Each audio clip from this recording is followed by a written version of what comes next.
برداشت کرنا سیکھو گے. یاد رکھو میرے بچوں، اگر آپ صبر سیکھ گئے تو کوئی آپ کو پکڑ نہیں سکے. یہ جو ریسنگ گاڑیاں ہوتی ہیں نا، فراری اور مختلف ان کے نام ہیں، مشہور فراری ہے، اٹلی میں بنتی ہے، لیمبرگینی، یہ دونوں بنتی ہیں وہاں اٹلی میں.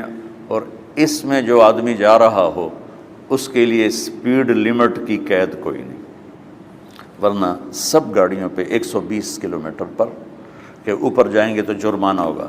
لیکن جو آدمی لیمبرگینی میں جا رہا ہے یا فراری میں جا رہا ہے اس کے لیے کوئی جرمانہ نہیں، چونکہ وہ یوں کرو تو 1 سیکنڈ میں وہ 120 پہ چلی جاتی ہیں، صرف اتنا کرنے سے شو ایسے جاتی ہیں. تو میں آپ کو ایک لیمبرگینی دینا چاہتا ہوں، فراری 8 کروڑ کی ہے، فراری 8 کروڑ کی گاڑی ہے فراری. کئی دفعہ وہاں جب جاتا ہوں تو کوئی نہ کوئی بٹھا دیتا ہے، یہ آپ کو ذرا سیر کرائیں. وہ ہمارے کو تو شوق کی کوئی چیز ہے نہیں، وہ نوجوانوں کے شوق کی چیز ہے. تو 8 کروڑ کی گاڑی ہے، میں مفت آپ کو دے رہا ہوں، وہ ہے صبر. آخرت کے سفر میں اگر تیز چلنا چاہتے اور سب سے آگے نکلنا چاہتے ہو تو صبر کی فراری پہ سوار ہو جاؤ. تمہیں کوئی پکڑ نہیں سکے گا، تمہارے کوئی قریب بھی نہیں آ سکے گا. کہ دنیا میں صبر کرنے والوں کا قحط آ گیا ہے. بڑے بڑے علماء ہیں اخلاق سے خالی، بڑے بڑے علماء ہیں صبر جانتے ہی نہیں، اور پورا معاشرہ سر علماء، تم کل کے علماء ہو اس لیے علماء کی بات کر رہا ہوں، ورنہ پورا معاشرہ میرے بچوں صبر سے خالی ہے. تم سیکھو.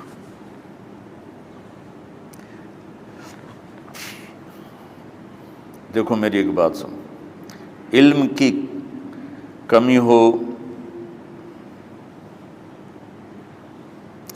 تو اچھے اخلاق اس کو چھپا دیتے ہیں، اخلاق کی کمی ہو تو بڑے سے بڑا علم بھی اسے چھپا نہیں سکتا. سارے عیب ہوں اور اخلاق اچھے ہوں تو اخلاق وہ چادر ہے جس میں سارے عیب چھپ جائیں گے.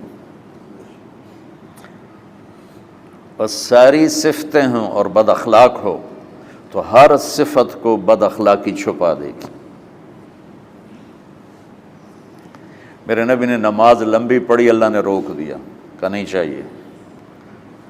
ما انزلنا علیک القرآن لتشقی، مختصر نماز پڑھیں، درمیانی نماز پڑھیں. پیسہ سارا خرچ کر دے، اللہ نے روک دیا. ولا تبسطھا کل البسط، میرے نبی سارا خرچ نہ کرو، کچھ بچا کے بھی رکھو. تبلیغ میں اپنی جان کھپائی، اللہ نے اس سے بھی روک دیا. فلا تذهب نفسک علیہم حسرات، تبلیغ کرو خود نہ مر جاؤ. تبلیغ کتنا بڑا عمل ہے، اللہ نے کہا اعتدال.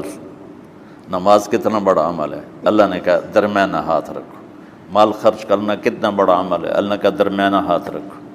جب میرے نبی میں نے اخلاق میں بلند پرواز دکھائی تو اللہ نے کہا شاباش انک لعلی خلق عظیم. میرا نبی میں آپ کو شاباش دیتا ہوں، آپ کے اخلاق بڑے عالی شان ہیں. یہ نہیں کہا کہ اتنے بھی ذرا تھوڑا اکھ بھی کھائی کر، کوئی کوڑا ہویا کر. تو تم مولوی بڑے غسیلے ہوتے ہو. تم میرے بچے بیٹھو نا، اس لیے بات کر رہا ہوں. صبر نام کی شے ہی نہیں ہوتی. فقہ پڑھنا تو ہماری مت ماری جاتی. قرآن کو بھی فقہ کے انداز میں پڑھتے ہیں، حدیث کو بھی فقہ کے انداز میں پڑھتے ہیں. بخاری سے زیادہ امام بخاری پڑھاتے ہیں.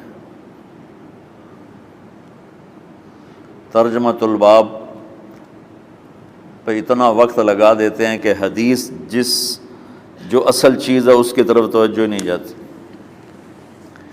امام بخاری کی کتاب کا مقدمہ کوئی نہیں، تو اس پر جب بخاری شروع ہوتی ہے تو ہفتہ ہفتہ اس پہ سبق چلتا ہے کہ امام بخاری نے مقدمہ کیوں نہیں لکھا، جی میں سارے مل کے یعنی امام صاحب نے تو گلاں کی جان۔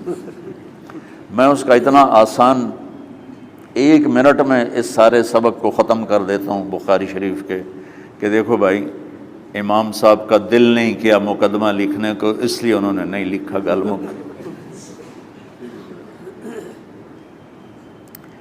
ایک حدیث کے عنوان اور حدیث میں جوڑ نہیں تھا، تو شیخ رمزی بہت بڑے فاضل آدمی ہمارے فیصل آباد، میں نے کہا شیخ یہ جوڑ کوئی نہیں، کہا شیخ ھذا من اصعب ابواب البخاری، یہ بخاری شریف کے مشکل ترین ابواب میں سے۔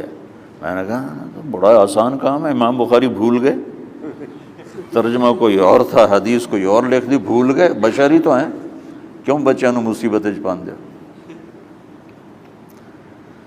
تو بچوں شوق سے جاؤ، بہانے نہ کرو، ہماری ذرا تھوک ڈال کے پیٹوں میں درد، وہ شامہ پہ جاؤں گیا پھر توڑیاں، ٹھیک ہے نا۔ میں زیادہ بول نہیں سکتا ہوں، ضروری سمجھ کے آیا تھا کہ تم خوشی سے جاؤ۔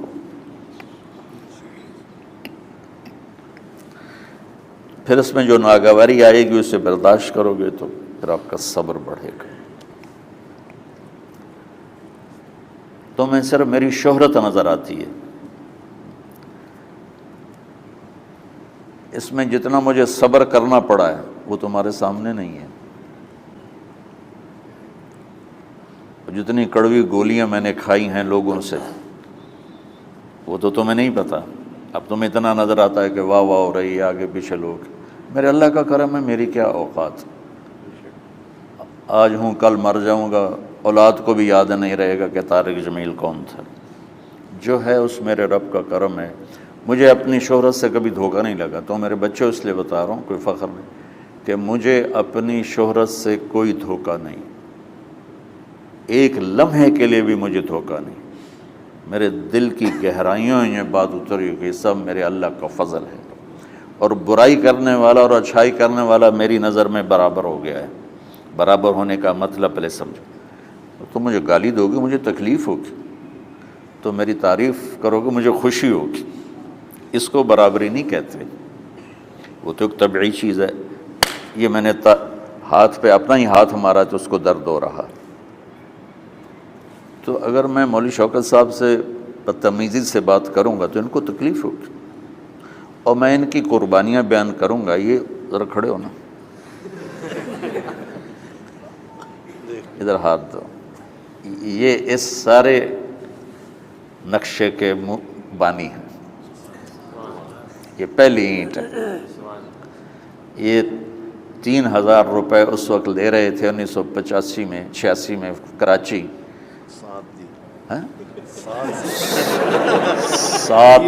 7,000 ان کی تنخواہ تھی، اور میں نے ان کو تلمبے میں بلایا 900 روپے مہینے پر۔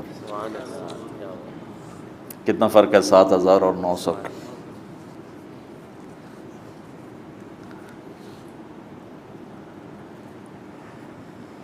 لوگ میری تعریف کرتے ہیں، میں اللہ کا شکر ادا کرتا ہوں، اور اس پہ میں تکبر میں نہیں آتا۔ یہ ہے مدح اور ذم برابر ہو جائے، یعنی تعریف کرنا اور برائی کرنا برابر ہو جانے کا مطلب یہ نہیں ہے کہ برائی سن کے اثر نہیں ہوتا اور تعریف سن کے اثر نہیں ہوتا، نہیں، برابر ہونے کا مطلب بتا رہا ہوں، اس کی توفیق تائید رحمت اپنی اولاد کو بتا رہا ہوں۔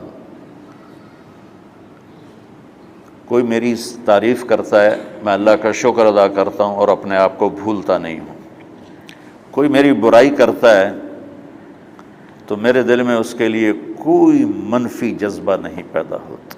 یہ ہے اچھائی برائی کو برابر کر دینا۔ کہ میرے اوپر مختلف الزام لگتے ہیں تو میں ان کو پی جاتا ہوں، اور اس طرح کا معاملہ کرنے والوں سے اپنے دل کو بالکل صاف رکھتا ہوں، بالکل صاف، اور میرا ان سے معاملہ اسی طرح ہوتا ہے جیسے پھر آؤ جی اپنی وجہ سے کبھی کسی سے قطع تعلق نہیں کرتا۔ تو بچوں، صبر بہت بڑی دولت، یہ تمہاری تبلیغی زندگی میں بھی کام آئے گی، علمی زندگی میں بھی کام آئے گا، جب تم گھر والے بنو گے، شادیاں ہوں گی، اس وقت یہ کام آئے گا۔ ٹھیک ہے، اب بہانہ تو نہیں کرو گے نا، خوشی سے جاؤ گے نا؟ چلو، السلام علیکم۔